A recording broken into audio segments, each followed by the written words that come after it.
Hi, I'm Sharon O'Brien with Catholics for Family Peace and the National Catholic School of Social Service here. I understand that there's such a thing as a bishop boot camp, that once a priest has been tapped to be bishop, they get scheduled to go to Rome for a bishop's boot camp. And I wonder if anyone can speak to whether these organizational behavioral strategies are part of the agenda.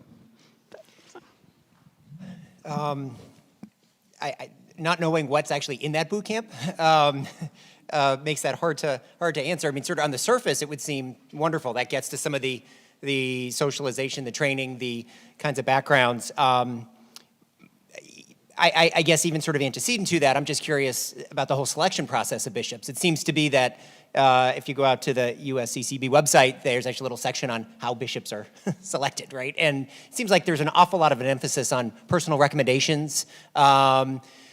Hey, I know somebody who'd be pretty good. I'm sure it's much more formal than that, and those qualities I mentioned earlier.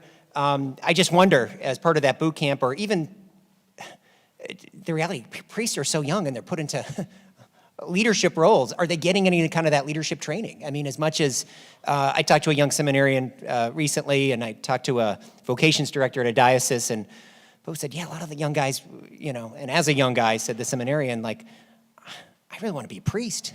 You know, he didn't see his priestly role as being like an administrator. He didn't want to be, right? And not that those can be entirely separated, but I just wonder what that boot camp would entail. What are we actually preparing them for? And are they prepared for all aspects of their job and that role? And as challenging as it is, I don't know how you could prepare someone for that. I just think it's got to be one of the hardest jobs on earth, because those are just, you have to be, figuratively speaking, ambidextrous, right? To really balance. I think CEOs have a hard enough time when they're focused only on the bottom line to once in a while be socially responsible. Here you're talking, these you have to be excellent at both. And so I don't know, I didn't really answer your question, but I think it's in theory that sounds good. I just don't know what's actually in there, and I'm not exactly confident that there probably is the stuff that they would need.